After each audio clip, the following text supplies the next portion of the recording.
Greetings,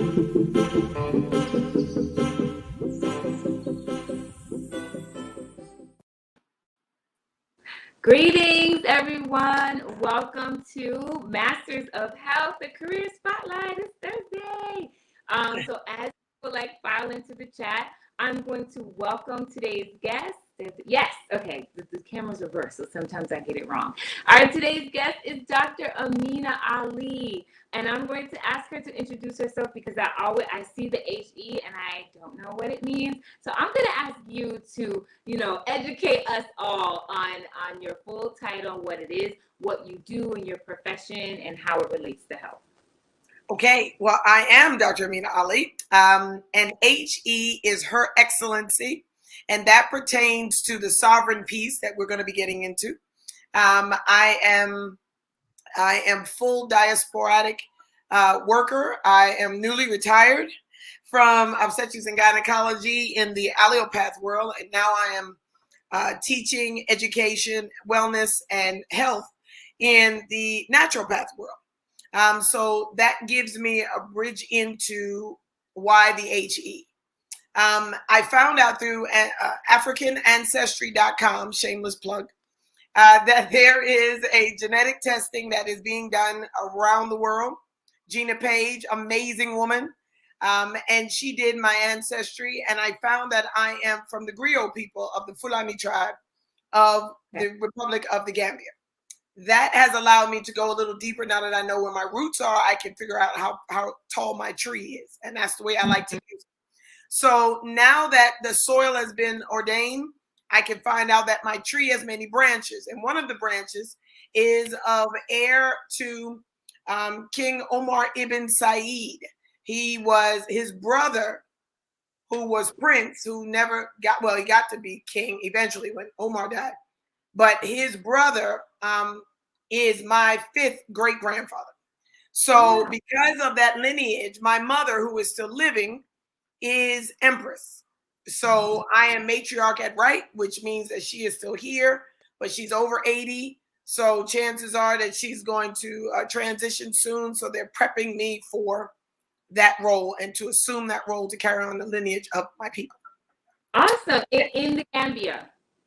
In the Gambia. Oh, that is so awesome. Yes. Okay, so you have to, next time, let me know that I said it wrong.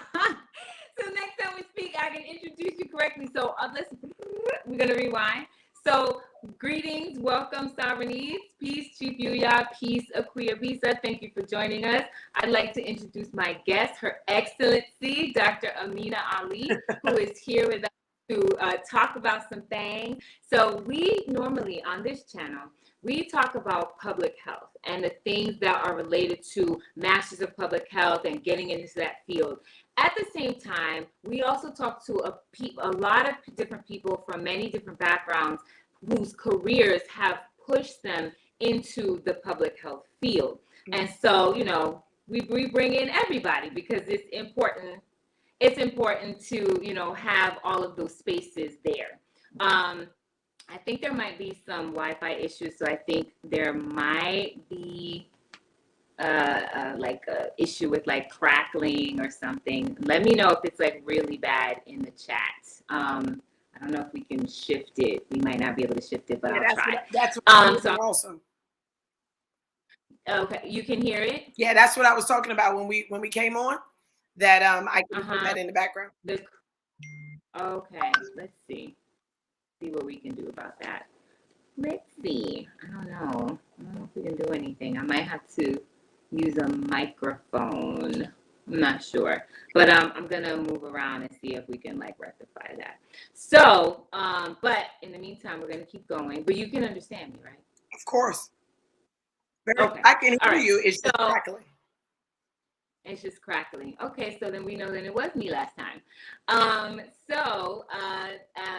We're going to talk about public health in the sense that it relates to our financial health, right? You see me on the podcast talk about social determinants of health. We kind of had that conversation with Dr. Khadisha Nicholas the other day. And so financial health definitely is a piece of public health, because a lot of the times what's causing a lot of stress, people are not sure what they're going to do about their finances. And what we've seen over the past like almost 2 years now, people losing their jobs, people working remotely. Now that we're coming into that space where things are opening back up, we see people don't want to go back. So there, we're right now going through something called the Great Resignation. So what do you do in that, when you're in that place where it's like, I don't want to go back, I maybe want to start something of my own, or, I don't want to nest this, or I can't find anything, I would like to start something of my own. What does that look like, especially for people who are melanin dominant? So Dr. Ali, Her Excellency Dr. Ali, is going to give us a little bit of those tips. So make sure you pull out your notebooks, because she and I had a conversation and I literally was like, yeah. So make sure you take out your notebooks because she has a lot to say, and she's going to share with us how she's done that with her organization FIGHR, which is awesome. Definitely public health organization that deals with maternal health, and it's international, all around the country, working with mothers all over in countries on the continent. She's branching off into Asia. So I'm going to let you take it from here so you can tell us a little bit about FIGHR, how you got started, and then how people can maybe follow some of those steps. Sure. Well, FIGHR happened. Actually, FIGHR means the Federation of International Gender and Human Rights. And I was in Atlanta for 10 years, from 2008 to 2018. And during that time, I was teaching doula courses. I was birthing and nursing quite a few women, and knowing that there was more that needed to be done. The atmosphere was a bit different. I'm just going to use that word. And it catapulted me into realizing that there was a greater picture here, that there was a stifling in the area that I was in, and that I needed to move. And one of my girlfriends, who was a midwife, is still here in New York. She is actually about 5 years older than me. She said, I don't even know why you left, Ameena, because we got some work to do here in New York. And I said, okay. She said, why don't you start that organization, that sovereign organization that you wanted to do, because we need that here. And we need to know what that is. So thus, in 2018, officially on paper, the Federation of International Gender and Human Rights began. Of course, we had it since 2015 when I wanted to begin it. But officially on paper, it was 2018. And what did that look like? That is an entity similar to the United Nations meets the African Union Diaspora, Region 6. And this is where we take the work that we do and make sure it's specialized for the people. Melanin-dominated people, especially Black and brown skin, that has needed the work, but has been stifled by ignorance, by totalitarianism, and just the infrastructure that has made us sick before COVID. And one of the things that I liked about COVID and the structure of what happened in COVID is that we got to do a little social gentrification. You call it the Great, the Great Resignation.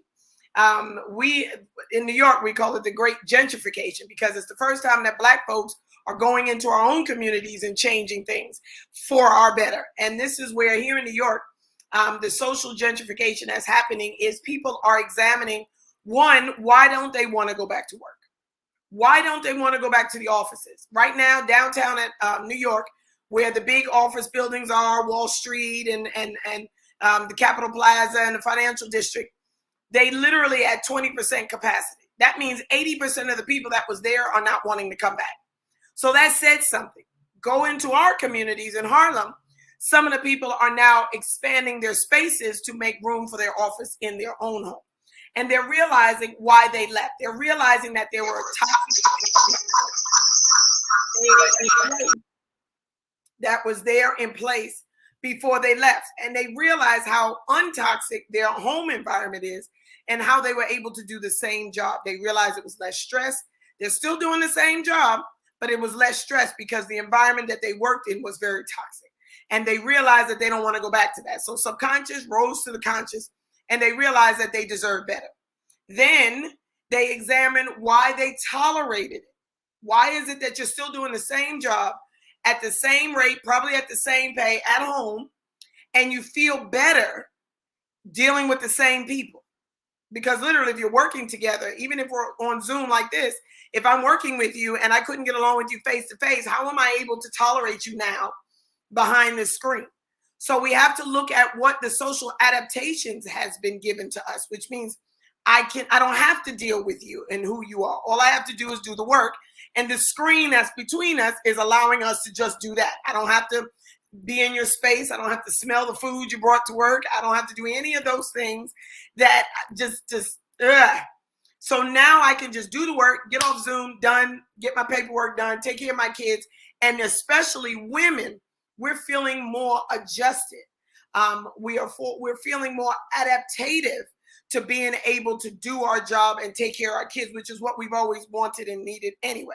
So it's just that thing where that gentrification has now come full circle. And then the last thing about this is, in making possible the things that we thought were impossible, is necessity is the mother of invention. If I am needing to do more in what I'm wanting to do, in my passions, in my desires, I am going to invent a way to get it done. Now that could look like I'm going to do this on the side and I'm just going to piecemeal it one person at a time. I'm going to make one pair of earrings this week. I'm just going to polish up one pair of glasses and sell it. Whatever that looks like, I'm going to do it because I need to break out and learn how to get it done. So this necessity is creating this thing. And this is a great thing because people of color have always been very, very creative, very disciplined in making sure they see the greater picture. But their tenacity and their persistence and their follow through is what we suffered from. But if we're sitting at home, this is all we have to do. It almost made us focus into what we wanted to do, either focus on our passion, focus on our work, or focus on our family, one of them. And it allowed us to just be, blinders on, able to do it. So this was a beautiful thing. This is especially for melanated people, because now we get to see where our creativity comes, where our determination is, and where our stick-to-itiveness needs to grow to. And this is in real time. We don't have to wait 10 years, 5 years to see what happens on an open market. We can create that market. So this is really, really beautiful, really advantageous. And even in New York here, we made a killing during COVID because we understood that there was a market. We did this, which is the next thing I'm going to talk about, strategic planning. And we had a base already. When I left New York to go to Georgia, it was because I wanted to help a mommy that was living in New York who moved to Georgia before she had the baby. And the story goes that I went down to Atlanta to just birth her and realized that there was an open market for doula, for midwives. There was only a handful of, melanated midwives. They weren't as open and receptive as we needed them to be. So we were trying to create the market that would be respective, but would be open for us. That didn't really work too well because there's legacy and there's history there. And there's a formidable force there that didn't want to welcome. So what we did is we decided we were going to do the work and not try to combine. So we didn't want to, ruffle any feathers, but we knew the work needed to be done. So we opened up the doula program first. I was trying to think of what came in order. We opened the doula program first, and we taught a bit over 200 doulas. So we realized, and I'm using this as a scenario because we realized that there was a need to teach and educate so that those that wanted to do the work would see what they were doing. Now, fast forward through COVID, women were wanting not to birth in the hospitals. So that doula training kind of came into place. So now we had doulas calling me up, Dr. Ameena, I need a refresher course. It's been a minute. I need to sharpen my skills because people are calling me. I don't know what to do. So we were able to get back into that in the Atlanta area, retrain, retool, and upscale what they were doing. So now that income now fueled and funded the midwives that were here that was wanting to do home births because mommies were calling them off. I'm telling you, we just went crazy. It was like what we say, Valentine's Day is our Christmas because we know everybody's getting pregnant on Valentine's Day. And we're waiting for that 10 months to come. So we know Christmas is a real Christmas, and we're looking for this thing that allows us to be fruitful. So that doula program that we seeded years before has now surfaced and was the actual acumen that allowed the midwives to now birth in a posture that would allow them to birth free for the moms that couldn't afford it, that, birth last minute at home, and then allow them to be able to take on the financial responsibility. So in saying that, strategic planning, which is the big umbrella to all of that, in what we needed to do and what we need to do financially right now. So what does that look like? I don't know if you wanted to get anything in before I started going into strategic planning. Well, you said something about, so this is all what like the seedlings, yes? Yes, 2-5. this is the seedling. Yes. Okay. And I do want to just like really quickly, like just acknowledge the chat. I'm still working on getting the sound. I'm like, y'all probably saw it. We're working on it. It's like a one-man tech crew here. But I want to acknowledge, we do have a doula in the chat right now, Sister Kashia, and she also said, yes, she's so comfortable and more of herself at home. Like, even I'm not a doula, but like, yes, I noticed like I was more productive at home, because also like even just a simple thing like time, that commute no longer happens. So I now can claim that time back to do other things. Correct. So like, we'll see, because even I have to like go into the office soon. So we'll see how that works. But it was such like a blessing to be able to have that time and work on projects, because had I not, I probably wouldn't have been able to put the time in to start this, the Masters of Health, the podcast, the website. There was a lot of things that happened during that time that we were all able to reclaim. So, give thanks to y'all for that. Yeah. And Chief Yuya says the shutting down has also caused more people to look to the intent to even the industrial playing field. People are learning how to market and promote services to compete with the Goliath firms. And let me tell you, like it's hard, but they have all these tools here and we're all using them. So yeah, we're going to do that, because what happens is if I'm a consultant, I'm much cheaper than the Goliath firm, and maybe my training is from the Goliath firm. So you're getting Goliath firm products for way less of the price. Correct. So correct. Yeah. So go ahead into the strategic planning. Oh, no. Okay. No, strategic planning is the umbrella. As I said, it is the thing that allows us to see tomorrow, even when we're dealing with today. Certain things financially could be, I don't know if you have the apps. Acorn is how we actually started with that when we came in before Acorn was Acorn back in 2010, I think. We got a simple $5 investment and we grew that. And every time I got paid from someone or someone, seeded into the business, I had mommies that couldn't afford it and were just giving money when they got their taxes back. All of that went into an Acorn account. And by the time I was able to come back to New York, we had quite a bit that we were able to see the midwives here in New York. So we started, we opened back up the Midwives of NYC, and a lot of us were midwives of color. We had the Black and brown community. We have one woman that's Filipino, and we have one sister that is from Taiwan. And we had this understanding in this that we were all doing it for different communities. So we were all going into communities of color to be able to educate, to make knowledgeable and inform that which it is that we needed to do. So when we are talking about getting into a new business, we have to seed it. Strategic planning is making sure the plan B is funded as quick as the plan A. So plan B means if you never get any people to come and be a client or buy your product or take on to your services for a whole month, how are you going to make the next month be thrive or be prosperous? How are you, I like that term, Goliath firms. How are you going to compete with the Goliath firms? Even, if you're at this level and you now don't have anybody this month, they're still getting people in because they're Goliath firms. How are you still keeping your head above water? So what you need to do, and one of the things that I have done with FIGHR is everything I made, I put half back into the business. So even if it's $100, I put $50 back in it. If it's $10, I put $5 back into it. Because I always wanted to make sure that whatever I had, half was going back into the business, always. So that's one way to seed. So you're actually, whatever your new hustle is, you're actually putting half of what you make back into the business. And that's just as simple as just depositing into a banking account. That's all. But it's understanding that there is a way to do this and a way to set it up in the seating. Now, that's the financial piece. Now, what about the natural and the human resource? Because that's a valuable asset to any business. The natural resources, of course, keep everything green, keep it sustainable, keep your footprint low, make sure your carbon dating footprint is not, just track it. Make sure that even things like using your pen, make sure that it's a recyclable or reusable pen. Don't throw this away, just refill the cartridge. Cheaper things like that where you don't have to necessarily get rid of a pen or get rid of paper.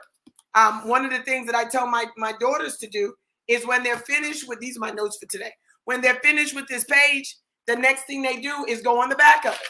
I mean, these are little simple things that most people don't even think about to do because they're just flipping pages and flipping pages and flipping pages.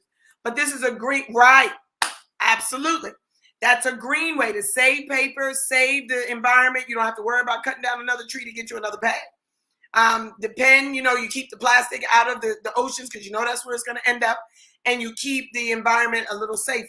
So going from that small micro piece to the macro and the meso level, which is keeping your influx low, hiring interns. That is a huge thing for me. I'll go to the school right now because there's always college kids in school, even taking summer classes. Go to the college, get a student that's majoring in MPH and get them to do some of the work for you. Do the research, get the data, get the analytics. That's huge. Data is information. Analytics is how you use it. So have them track and trace some of the things that you need. Have them get the research papers out. Why? Because they have to do it for classes anyway. They have to do it for their program. So why not utilize them, give them a grade, make yourself a externship or make yourself an internship, especially if you're nonprofit, not-for-profit, or you are a corporate entity. You can hire on interns free of charge. The schools need to have people that filter interns. So you got free work right there. So now that's your HR department. You know what? 3 things. So number one, willingly everybody can hear me. I'm gonna quickly see if I can transfer over, and then everybody tell me if they can hear me. Can you hear me?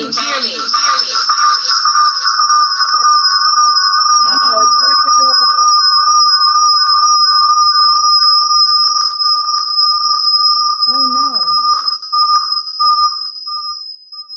no. All right. There we go. How's that? Perfect. That was intense.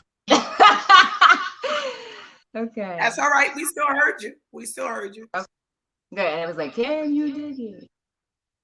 Okay. So how's that? All right. Perfect. Because you don't want everybody to see. Still hear the reverb in the back. Yeah, there's still a reverb. Hold on. Can you turn that other whatever monitor you had on? I think it's off. Why? If I turn, hold on. Because I think both of them sitting so close to each other is what's making it. You're right. I hope it doesn't remove us from the screen. How's that? Well, we can still hear it. If you have your phone, push your phone away from it. Yeah, there you go. Better? I feel like I still hear it.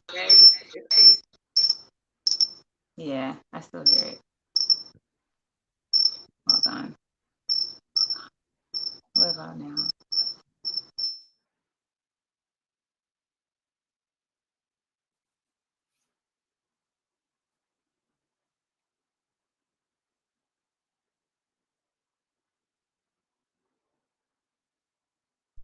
How's that? Still a reverb. Still hear it. Oh, goodness. How's that? Nope.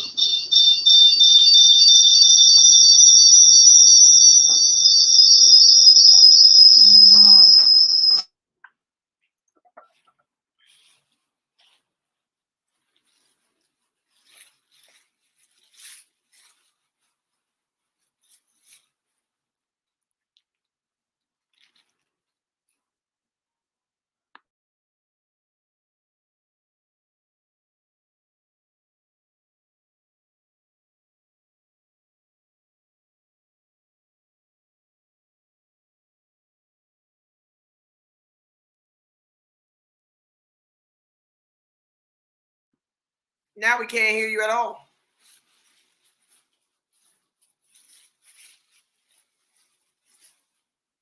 Turn the volume up. Nope, still can't hear you. Nope, can't hear you at all. I see your lips moving, but we can't hear you. Nope. Volume's gone. On. How's that now? There you are, there you are, there you are. Very good.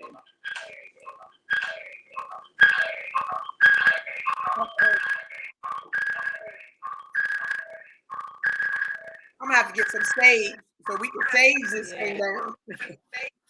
Yeah, somebody doesn't want us to have this conversation. That's all right. That's all right. They can keep it because, you know, we had the other conversation and that was hot. So. Yes, it was. It was fire. All right, so we're back. Like nothing ever happened, but it's okay.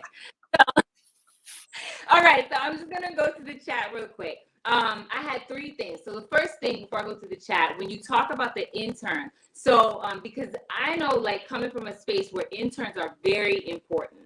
Are you but we know that when you're a small organization, it's hard to pay people. But we at the same time, we also know that there can be like disparities in internships because not everybody can get those internships that are paid. And even that creates the disparity sometimes. If people were getting paid, they, move to like different levels because they've had that access and that introduction to certain positions, right? But maybe unpaid internship doesn't necessarily get you in those same places depending on where the internship is. But there are ways to get interns and have that, because I think you said something key, students. Because if they're doing things for credit, you can absolutely get interns because they're in school and it's for credit without having to worry about, jabbing at your budget if you cannot afford it. Because if you're a smaller organization, that's just the reality of things. You're not going to be able to pay for everything. So the greatest way to work with students, because it's like you scratch my back, I scratch yours. They need it for a grade, and you need people to help do the work. You need to tap people in. So I thought that was a really good addition. Is that how you're utilizing interns? Like students? Of course, Yeah. of course. Really good. I have right now 4 interns, and I'm getting 6 more once the semester starts. And I use Columbia, NYU, and Hofstra, which is right here in New York. Columbia students MPH program, bananas, like number 2 in the nation or something like that. Bananas. Yeah. So I have social work, I have MPH, and I have mental health, psychiatric. Why do I get them? MPH deals with the community, public health. Social work deals with the people in the community. And then the psychiatry, which is always a dual didactic in this. These are going to be your master's counselors. These are going to be LCLWs. I get them because they have the mentality to deal with the person in the community. So they have that duality. And I use them on different levels. Of course, because I'm with the United Nations and the WHO, we use them in the category of being able to do it internationally for different communities. So we may have an African community. We may have a Eastern Bloc community, whatever it is. We work with communities of color. But because the United Nations works with a lot of communities, we can pick. So this semester, we're going to be working with the Afro-Caribbean or the Caribbean communities, and we're working with the Cuban communities. So we have that Latino and the Latinx flair. And that's going to bring a whole nother dynamic to what it is, because this is island work. This is a very close-knit community, a lot of multi-generational families. So we're going to be dealing with intersection of families. A lot of people on these islands, especially when you go back, they're all cousins and cousins of cousins. So you're dealing with generational things of traditions, culture, and projects within that realm. And then you're dealing with an ancestry piece, because these people kind of were the first ones to hit before they came to the mainland here in the United States. They kind of came around, they hit the Caribbean islands, Cuba, and then they came up Florida, South Carolina, up the East Coast. So knowing that is to know that there is lineage from the transatlantic slave trade to come all the way up. So this is why we're dealing with that community. So what are we doing with that? We're taking those doulas, those Montrese, those nurse practitioners that are training to be nurse practitioners. We're taking women that are going for their, what is that, doctorate of nursing? What is that?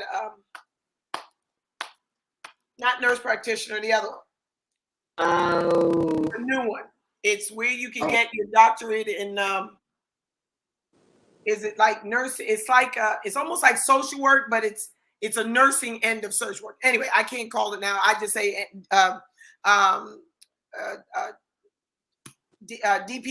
DNP, Doctor of Nursing Practice. Right. Okay. Yeah, the DNP. So we have them now as interns. And what does that look like? Well, those that are in MPH, they're dealing with communities of color. And this is where we have interns. I have European interns. I have melanated interns. But what I use in that is for them to specialize and focus on our community, especially rural, underserved, left behind, and pushed behind communities. The fifth element is the diasporatic community, or the other, that is still not categorized as a category. We're still other. And that's the indigenous community, the stateless, the landless, and the sovereign community. These are others still. So what we're doing is we're seeing all of this in the form of gender and human rights. We're looking at that gender equality, the gender equity map that we need to establish. And then we're using that for our social gentrification, so bringing services back. And we're doing that, of course, with maternal care and the reproductive education. So the social justice, reproductive justice. So that's what we do in FIGHR. And I gave you that as an overview in what you can do strategically. So now, as a part of doing the internships, you also have the volunteers. Now, why do I say volunteers? And what's the difference? Interns are students that need to grade. Volunteers are people that literally love what they do and either has retired, has been physically disabled and can't physically do it anymore, or those that are wanting to bridge into it but don't want to have the investment in it financially to see if this is what they want to do. So what does that do? Volunteers, what I'm learning now, and this is within the last 18 months, volunteers wanted to just get out of the house first. During COVID, they were just like, Ameena, can you just give me something to do? I just need something. So these volunteers are actually retirees. I work with a lot of retirees, especially with the retirement center. And these are people that have retired in the field. So these are MPH with 30 years, 40 years. Who knew this? I got somebody with 40 years as an MPH. Come on over. Come on. You want dinner? You want some lunch? You want to do what you need? What? So I'm picking their brain. Right. And they're feeling useful. These are 70, 80-year-old people that have been doing this longer than I've been alive. And you think I'm not sitting down with pen and paper and listening to every breath they take? And I'm using that as structure. So again, you're getting educated. So it's not even about me training others. I'm getting educated on what I need to offer. If they're telling me this is what they did back in the day, or this is what they got, and I'm going to use it because it worked. And now we're going to flip it and we're going to augment it to what we need now, and then put it into what it is that works. That can happen with products, services, and contracts. Anything that you do, somebody has done it before you. Ain't nothing you've done is original. So knowing that is to know there's somebody out there that has more experience. Let's utilize that and get more educated. So you don't have to waste that investment of going to school. You have someone that needs the validation and the worthiness, and you can pay them. You can barter with them, or you can just sit at their feet and just listen to them because they're wanting to speak and give you that wisdom. So now everyone works, and you don't even have to pay a dime. Right. Let me tell you, I know you saw my pen. I'm like, take notes again. And I'm probably going to be like, go back and watch my own video like several times. Several times. We're going to go back and watch it several times. But we do have a question in the chat. And I also had just quickly say, like, this is like a really intelligent way of using, and not even, I don't want to say you investing in human resources, right? It's working smart, not necessarily hard, but working smart. So Kashia, Sister Kashia, greetings, Brother Lo, greetings, Sister Kashia. She asks, what is needed to get students to conduct research? What are the requirements? Okay. So first of all, you have to be licensed and recognized. You have to be registered. You can't just be, Joe Blow NGO. You have to have like registered. I always use that and the kids get a chuckle out of that. They say, well, I'm Joe Blow NGO right now. And this is and that's good because you have to start there. Joe Blow NGO is a non-registered entity that's doing the same thing without the paperwork. So you're important. So don't hear that. But you have to be registered with the state. You have to be LLC. You have to get your state recognition. LLC, NGO, or not-for-profit. The nonprofit would be perfect. If you get nonprofit, you get people coming out of the wazoo. Because the schools like to give the nonprofit because that's the blood, gut, and gore. That's the ground. That's the grassroots. That's, you're going to have to do everything. You're going to have to probably bring your own pens and pencils. That type of grassroots. And they know they're going to get that experience. Whereas with I love that Goliath firms, they kind of give you everything and just tell you how to piecemeal this information together. So what that does two things. And this is where I'm going to speak to how the research is done and why the research is done. How the research is done is the research is going to be done by their vernacular. So what does that mean? Vernacular is how you use the words in your articulation. So how they see it. If you say, go out there and I need you to find me 30 women that are under the age of 30 that has birthed at least 2 children, they're going to have to go to the doctor's office, the hospitals. They're going to have to go to clinics. They're going to have to go to midwives. And they're going to have to find 30 women under 30 that has had 2 children, 3 children. And they're going to have to piecemeal it. Now, it could be under the guise of autonomy. And the HIPAA thing. But with this new COVID passport, I think they're probably going to throw HIPAA out the window in a minute. But this confidentiality thing is going to be, yeah, I know. That's a whole nother Oprah show. But the confidentiality thing is going to have to be where you navigate around. So that's why you have to get the permissions. So you call the midwives, you call the doctors, look, I need this research, I'm doing this. And most of the time what they'll do is they'll just ask, like, Madam Deirdre, can I use you for a research paper? And you can just sign a little form. Yes, I give you permission to use certain data. Remember, we talked about data and analytics. So data is the information you achieve. The analytics is what you use it or how you use it. So now you have Deirdre's, her flow sheet. The flow sheet normally has name, age, date of birth, how many kids, how many before, how many that you had this last time, your marital status, where you live, the redlining and all of that.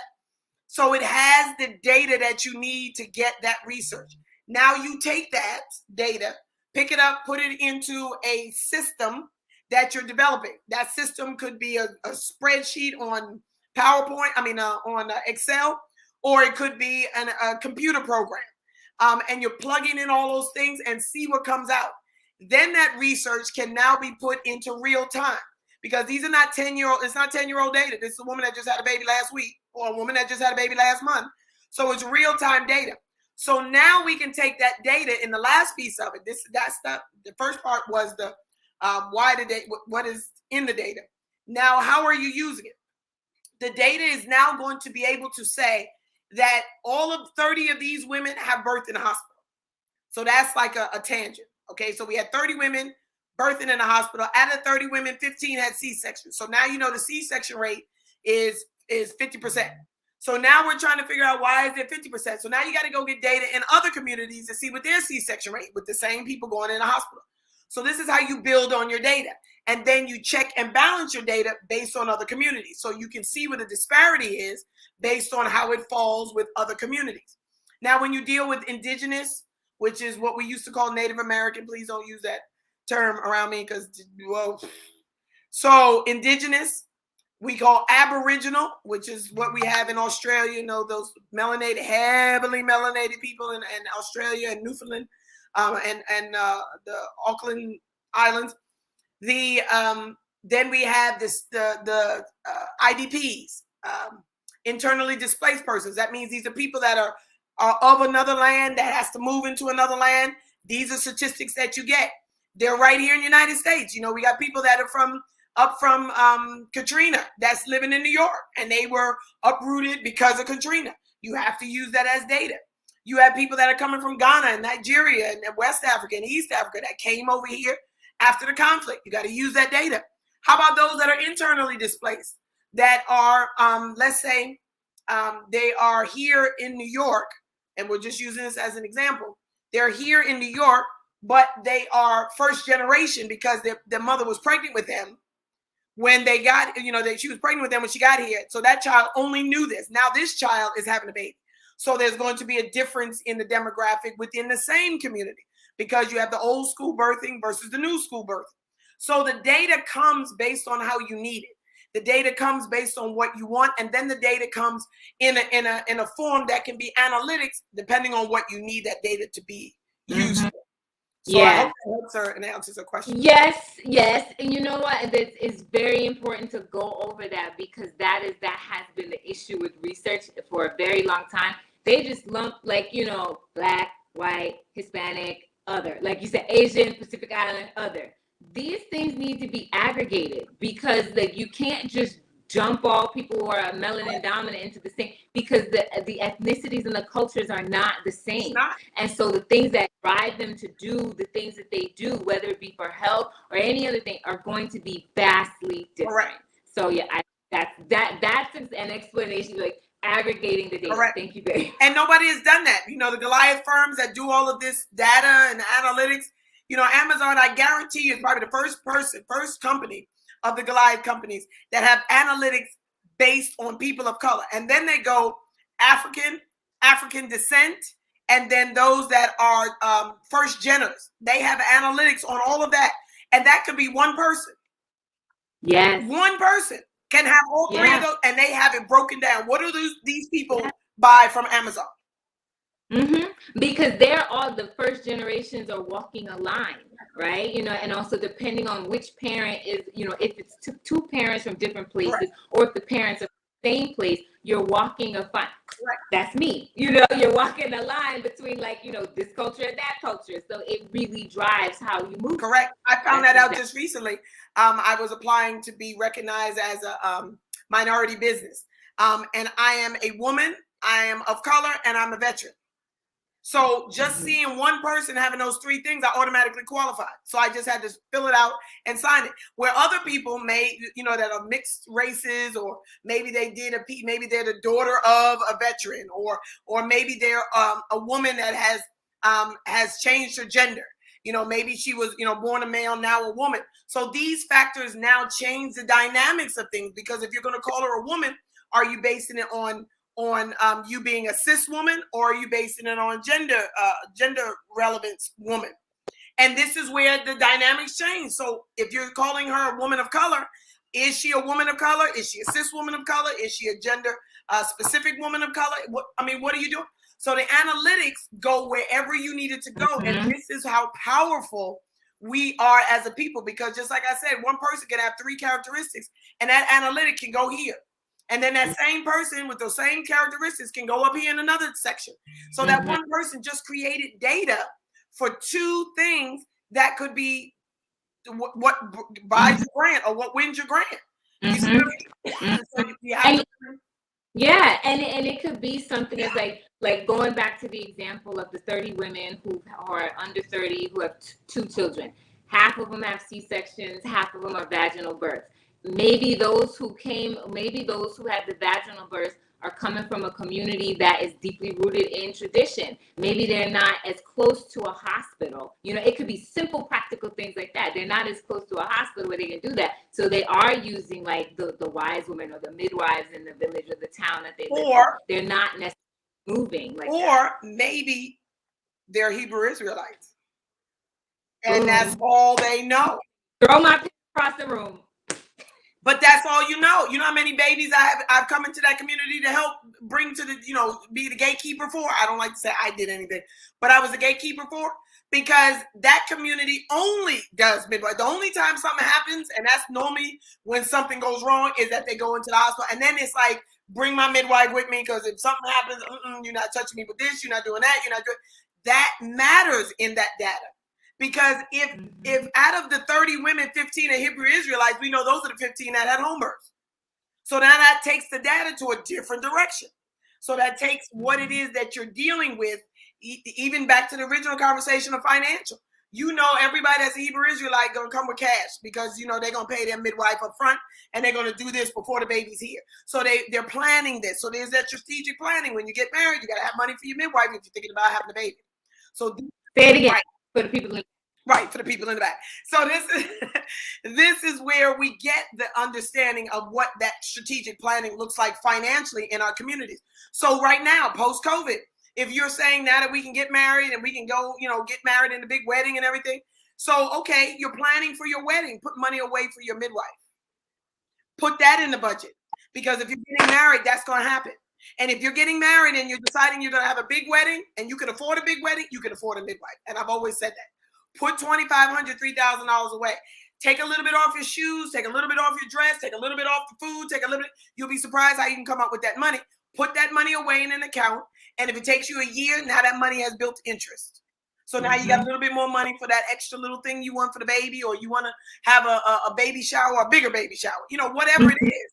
But just know that strategic planning financially post-COVID is doable. And it's something as little as taking a little off of this, off of this, off of this. And we're good at that. As a people, we know how to make a 15 cents. Hello. And understanding that is to know that now we're going to transition that into a gentrification that works for us. You know, Black Wall Street, and I use this analogy, Black Wall Street was a concept at one time until there was enough people that got together and said, we're going to make this work. And if we do that again in the same mindset, post-COVID, where it's still fresh and new and things are still opening up, we're going to have a Black Wall Street without even having to announce it. But I've always believed that the revolution was never going to be televised anyway. Listen, I have a cup full of pins, but it's not infinite. I've already thrown one, okay? See? I've already thrown one. See? I'm telling you. So I want to move into setting up, because you kind of touched on it a little bit. So I want to move into setting up the organization and becoming sovereign. I want you to explain to folks how your organization functions, because this is the part, y'all. I'm telling you, get your pens out, and if you can't write fast enough, rewatch the video. All right, I'm a mute. No. Being sovereign, first of all, is a intentional mindset. Okay, when you think sovereign, you have to understand that there is going to be a risk factor there. Now, that risk factor is not this boogeyman in the room that makes you think that you're just going to lose all rights as a human being here in the United States. But you have to remember and realize as you're going through that everything you do is based on you, the human, you, the person, not the piece of paper that says, oh, by the way, here's my letter that says that I am now officially registered in New York State. That's nice. That's how you get started.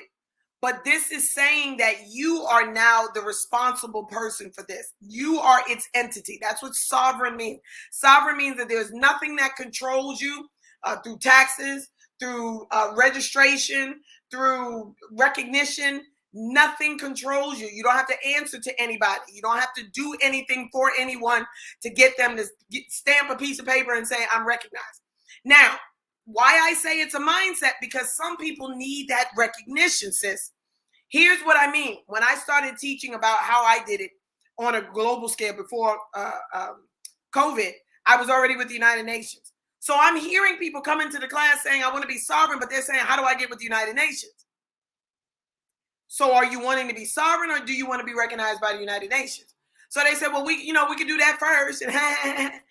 Okay, so do you want to get recognized by the United Nations? I can give you the link. You can start the process. I can send you the letter. I can help you get registered and recognized by the United Nations. Is that what you want to do? Well, no, I want to do the sovereign thing. Okay, so sit down, and this is what I'm talking about. And then when I go into it, they still want to ask me about the United Nations. The United Nations is a sovereign entity. So that's why I'm asking you, do you want to be recognized by the United Nations, which means you still have to do the things that they are telling you to do to be sovereign with them? Or do you want to do this on your own? Do you want to do what they did to become sovereign? Now, what does that mean? So let's use the example of the United Nations. The United Nations does not own any property, real property. They rectify a building, but they literally could take the sovereignty out of that building, and then it's just going to be a tower that's sitting here in New York.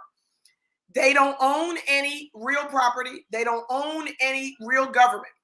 They don't answer to any government, and they don't pay any substantial taxes to us as the United States, okay? So they are their own entity. So hear that word and write that word down. Go to the Google while you're talking. Do what you need to do. Entity. Entity means that we are going to operate in your country by our rules, by our works, for our goodness. Now, what does that mean? Now, for the United Nations, it means we're going to be a peacekeeping mission. What they do, and I'm just going to break down the United Nations in a handshell of a word. They are arbitrators. You might want to write that down and Google that. What is an arbitrator? An arbitrator is someone that takes the pro side, the con side, and sit down at the table, and we come to a peace agreement. That's all they do. They make peace in the lands that they're in. They make peace within the lands that are sovereign with them. That means that they sign a pact when you become a part of the United Nations. You sign a pact stating that I will not intentionally go to war with any country within this organization. I will not show a sign of force. I will not go against them. I will not even speak against them that may cause conflict or injury or perversion within their country. That's a paper you have to sign. And that says that within the conglomerate that you work in, you cannot cause hurt, harm, or hate within the other organizations. That's all the United Nations is. And it's a bunch of people that got together and said, yes, we're going to do this together. So just like Uber, they own no cars, but yet they run the biggest car firm around here. They are a sovereign nation. They are a sovereign business. They don't do anything. They can take Uber and go to Pakistan. You can take Uber and go to China and do the same thing and still not own any cars, still not own any real property, and still not have any real location. That's all sovereignty is. You are taking what you do and you are using it wherever you go. But it's me that's using it, and that's where the human comes in, because the responsible party is the human. So it's accountability and responsibility. And so many people want to say, oh, I'm sovereign. I'm going to get this card, and it's going to say I'm sovereign. I can do what I want. Okay, break a law in the United States, you're still going to jail like everybody else. Why? Because you broke the law. You are the one that's responsible for keeping the law of the land that you're in. You are responsible for doing the things by the law in the land that you're in. If you break the law, you're going to go to jail. I don't care what that card says. So what that means is you have to be responsible to do the things that are necessary and right. Business-wise, you have to make sure that what you are doing in your business meets with the laws of the land that you are in. For example, I work with gender and human rights. Of course, the United Nations are going to want that because I'm working along the same lines they are. I'm only working in smaller communities and unrecognized communities, which is what they are not doing. They don't have enough manpower to work it. So I took my entity and I said, I am going to be sovereign. I, Ameena, human, is going to do this work. Now I'm going to do it with everybody else, just like the UN. They do it with everybody else. But I am going to be the responsible party. I am going to be the sovereign entity that is going to run this thing. So what does that look like on paper? That looks like you have to register in the state because you have to be recognized in whatever state you're in. NGO, not-for-profit, nonprofit, LLC. You have to be registered in your state first. Now, there's a pattern to this. And here's why I say that. Most people are saying, well, if you're sovereign, you're sovereign. Yes, but you have to be recognized in a land. Remember, I told you have to be responsible in that land. So whatever land you register in, you are registering in that land for the purpose of establishing your sovereignty in that land. Like the UN registered that big building in New York so that they can operate in the United States, in New York, in that little area in Manhattan. Then you are to take your firm, whatever it is, whatever structure you have, LLC, NGO, not-for-profit, whatever, and you are to register it with your name. So that means it'll say Deirdre Sully Inc. is the umbrella. So Deirdre Sully Inc. is the sovereign entity because Deirdre Sully is the person that's going to be doing the work.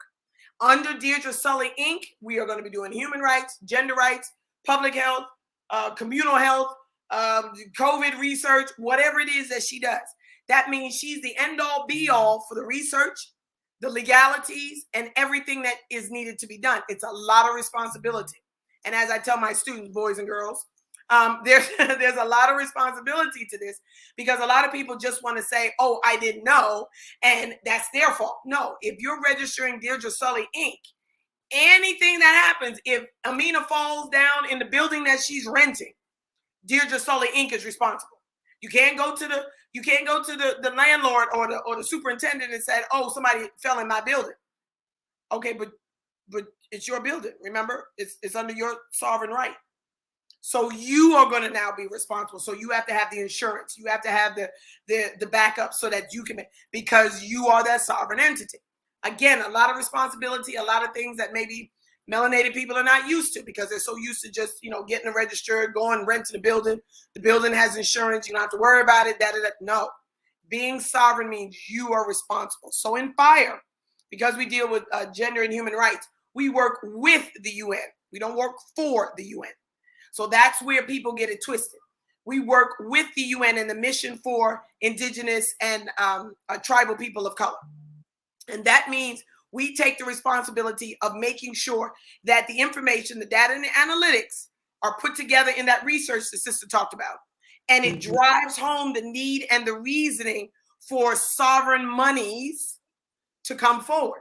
Since the UN is a sovereign entity, they have sovereign monies that allows these projects to go on. So in other words, you're giving the data and the analytics to show that the money that you're doing at the UN is feasible to work for the things that are happening in whatever entity you are, in this case, FIGHR. So what we do is we make sure that this data does what it does, says what it says in the analytics. We give it to the UN. The UN says, oh, we didn't know that Deirdre Sully Inc. has 30 women under 30 that has had 2 kids and half are C-section. Wow, we got to change that. What do we need to do? We need to educate. Okay, how much money do you need to educate? X, Y, and Z. So now we, FIGHR, take that money. We partner with Deirdre Sully Inc. And we say, as long as we're partners, I'm going to make sure that those women, those 15 women, no longer have to have C-sections. We're going to educate, inform, inspire, and motivate to make sure that those women have what they need to have natural births. So now Deirdre Sully Inc. and FIGHR are now contractual sovereign partners. You see how that worked? Right. Because we're solving the problem with Deirdre Sully Inc. FIGHR is the catalyst. You remember that arbitrator? Remember we talked about the arbitrator? And we're going to the United Nations, which is another sovereign entity, for the use of the funding to help that problem. Got it. Just really quick, we have a question. Sure. Sister Kashia says, I have an LLC under my name. Does that count, or must it be Kashia Knight Inc. nonprofit? Would I put the nonprofit under that? Yes, please. So it sounds like Kashia, you have both an LLC and a nonprofit. So are you asking you would register yourself as an entity, Kashia Knight Inc., and all of those things would go under Kashia Knight Inc. Okay. I think yes. So let us know if that answers your question. Right. The answer was yes. That's true. Please put everything under you. Now, I've had some tax people say, well, Ameena, that could be a tax liability if someone wants to sue you. Nope, not if you're sovereign. If you have labeled as sovereign and you're under a sovereign entity, which means whatever land you're from, whatever you register as sovereign, whatever land that is, and however you register. I'm here in the United States. I am sovereign in the Republic of the Gambia because that's where I registered the business from. And that's the land that I'm actually claiming as my sovereign land. Here in the United States, sometimes, if you're born here and you're raised here, this is all you know, so you have to register here. And that's unfortunate. But when you register under you are that entity, you are the business, you are the conglomerate. So everything is going to fall onto you. And that's why it's very important for you to be responsible and have your plan B. Remember, we talked about the strategic planning, having the plan B in place, having the extra insurance, having the go-to people if something breaks or something is this and that. Having all of that structured. It's a lot of work, but it's worth it in the end. I promise you. Yeah. So can you explain a little bit, can we go a little bit deeper into what it looks like when someone goes to register themselves as the entity and becoming sovereign? Well, that's what you do. Deirdre Sully Inc. That is the registration. Now, taking it from the Goliath firm side, I love that term. I'm going to use that. The Goliath firm side. We got a new term. That's right. Goliath. That's right. I love that Goliath. You know what? I've never heard that, and that makes so much sense because we are the Davids in this, and it makes that structure a little bit more feasible to understand. That's okay. David was a beast for y'all. See? He could tell. That's okay. We'll be David. We will be David. How about that? Because that's a good motivation to know that Goliath can be speak a slayer. So now what we do is we pick a land. I picked the Republic of the Gambia. Republic of the Gambia has all of my paperwork. It says Dr. Ameena Ali is the person that owns this land, this little piece of hectare that we have, and that this is the land that she is claiming as the land that is doing this business. So that means that anything of that land, that means the laws, the rules, the governance, if I can smoke, if I can't drink, anything that land says is what I do. That's what I operate through. So what you do is you register in that land and you say, this is going to be the land of Ameena Ali land. And Ameena Ali land is going to be doing human rights and gender equity work. And on this land, we are going to designate this land as the land that has fueled and funded this entity. So you have to either purchase land or the land be given to you. Mine was purchased because I'm from the Gambia and I just wanted land in the Gambia of my ancestry. So when I did that, I had the government say, yes, she is a sovereign entity working on her own. Bam, stamp the paper. The government of the Republic of the Gambia says that I am my own entity. I am working in human and gender rights. I am Ameena Ali. Bam. So now the government recognizes me as a sovereign entity, apart from the government, apart from anything they do. Now I get on a plane, come back over here to the United States, and I register my business here in the United States. That lets them know that I'm going to be operating in the United States, because this is my home. When I say home, as in home of residence until my grandchildren are a little bit older, then I'm going back. But this is my home. I have to say that I am operating the Gambian business in New York. So I have to do just what New York says. You have to register your business. You have to register and do the LLC thing, go to the Department of State and do all that other stuff that you have to do, because that's what they require. That's what Amazon does. That's what Walmart does. Whenever they come into a different area, they have to register the business in that state in order to operate in that state. So you're not doing anything that the Goliath firms are not doing.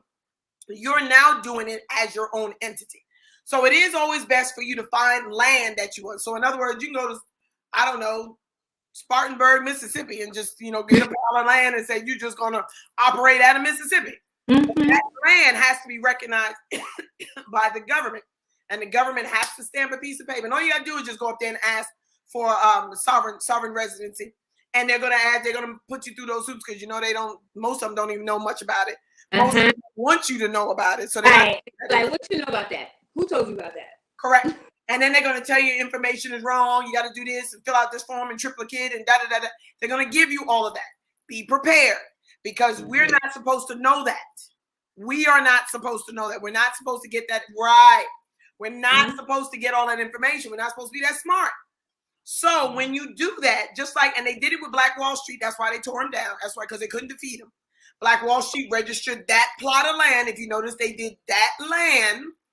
And they got that plot of land registered as the Black Wall Street, as that entity. So they knew once they registered, it was nothing that the government can do. It's like reservation. It's like being on a reservation, reservation. It's their land. They can do what they want to do, and we can't say anything because we're registered as sovereign. That's what the reservations are. It's sovereign. That's what Black Wall Street was. And just like Black Wall Street, what did they do? They burned it down because they couldn't take it down. They couldn't stop it. They couldn't do anything. So they knew everything was made of wood, and all they did was just light that match on one end, watch it burn to the other. So you are going to be protected, because now we have things in place now that doesn't allow them to come in and just ruin you. But now what they do is they'll just prevent you from getting to that point. But before, they used to give you the information and tell you to go ahead and do it, and then they would burn it down like they did Black Wall Street. Right. Now, because they know that things are in place, they'll just hinder you from getting to that point and keep doing things around. So, oh, you got to do this. Oh, well, you did that already. Okay, well, you got to do this again, and this is not the right form. And then you got to wait 6 months to a year, and then they tell you all that. No. Keep going back until you're irritated. Because that's what the indigenous people did. They kept going back until they got their land. Now it ain't but this big, unfortunately. But the point is that's their land and the government can't touch it. They can't talk about it. They can't tax it. They can't do anything. That's all sovereign is. And if you really need a good example of doing it in a land base here in the United States, talk to an indigenous person, because they will be able to give you the governmental standard to be able to do it, how they did it. I can do it as a small entity and I can show you, but again, we don't have enough time here. But what if you go to Lakota or North Lakota, South Lakota, which is how it's called, it's not Dakota. There's no such thing as South Dakota, North Dakota. It's North Lakota, South Lakota, because it's the Lakotan people. It's the Europeans that couldn't pronounce that said da instead of Dakota. And that's why we have Dakota. So go to South Lakota, North Lakota, call up some of the reservation, even if you want to call up the reservation, the hospitals there. Ask them what it is, the steps that they did and what it is. All of them know it. All of them know it. It's ingrained in their education as to how to stay sovereign. So they all know it. They all know what to do, and they all know how to do it, especially here in the United States, if you're going to stay here in the U.S. Okay, I'm finishing writing that down, because I actually think that, but they're in Minnesota. I have met up with some indigenous folk through like some other like health work, and I'm wondering if I could like put in a phone call. Please. They're not Lakota in Minnesota, but it's not too far. I think they touch Minnesota. And they do have reservations there as well. It's just not as documented. Yeah. But they're all, right, because it's like offshoots of the Lakota tribe. Yeah, I think it's Clearwater, if I'm not mistaken, like the area, Clearwater. Okay, so I'm going to put in a call. I wanted to ask you, well, actually, let me give some love to the chat. So give thanks, top tier speakers. I'm glad you are enjoying them. I'm glad you're finding it helpful and useful and informational. And she said she's going to go back and re-listen. Sister Kashia, she's like tracking. She's like, just to be clear, my nonprofit would go under Kashia K LLC. Okay, that's a yes. Kashia Nyc does not need to be a nonprofit. It being an LLC is okay. It is. It just can't be registered under the sovereign domain, because you if you have two, it's not necessary because you're only one person. So you really can put everything under and just put tentacles to this. Make this the branches of the tree. Remember we talked about the branches of the tree. Right. So base. No. The base is a Kashia. What was it? Kashia Nyc. Kashia Nyc. Okay. Right. So the base of the tree is Kashia Nyc. As it grows, it's going to grow branches. So you can have Kashia Nyc 2, Kashia Nyc full moon, Kashia Nyc sunrise. It doesn't make a difference as long as Kashia Nyc is the umbrella, is the base, is the foundation. You can have many entities. That's why if you look at the UN, they have UNDP, they have ECOSOC, they have all of the entities of the UN under the umbrella of the United Nations. The UN. Right. There's like UNICEF. They're all, exactly. They all like all of them. And that's all the branches of their tree, but their foundation and their base is the United Nations. Is the UN. All right, got it. So we talked about, like you mentioned, like, you could go into that. So I know you're busy. So I would ask, like, if we could, like, maybe at a later date, we can like revisit and have a part 2 and like, kind of go deep into it. Please. And maybe even folks have, taken some of this information and started to move, right? It's knowledge, wisdom, and understanding. I'm talking to my Anu folks in the chat. Knowledge, wisdom, and understanding. So there's a lot of knowledge here, right? So the wisdom is going and actually taking that knowledge and putting it into action. So when we have the part 2, maybe we can have some folks join in and say like where they are in the process. What have you been doing between part 1 and part 2? So we can probably do that. So Her Excellency and I will be in touch to make sure that we can have a part 2. I am so grateful that you had time in your schedule to do this, because this is not necessarily a piece that people talk about. We talk about public health and it's like the diabetes and, we do it's maternal health and it's all the things that matter. But what gets kind of lost under the rug, like finances gets lost under one of those things that's in the social determinants of health. And it's like, oh, well, because it's like low education and low income and da-da-da-da. But it's also because information is not shared, right? And people don't have access to that information. So it's important that we talk about things like how you become your own entity and how you do that and the steps to do that. That is the step to becoming also independent and like free, right? Yes. We are liberated, we're physically liberated, but we have to be free. And the only way to do that is to have information and actually do something with it.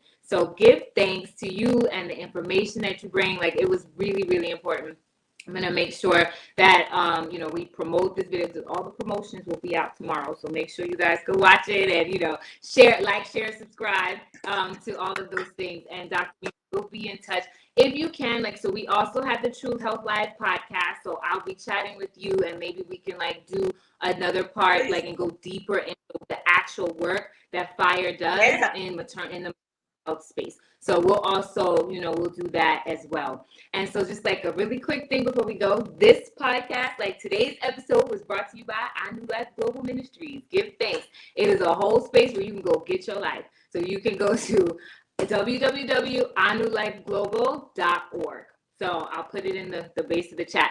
And Dr. Ameena, if it's okay, if there are questions that people can put in the comments, and we'll just leave them there. If it's, I'm sure it's not going to be something I can answer for y'all, but I'll keep in touch with Dr. Ameena, and then we'll see if we can, put the answers in the chat. So, just if you didn't get a chance to ask any of your questions live, and for those of you who are watching after this broadcast is already coming live. So give thanks again. We will be in touch. There will be a part 2, and we'll talk more about FIGHR on the True Health Live podcast. Peace, everyone. Thank you so much for dropping by. Blessing. Peace. Bye-bye.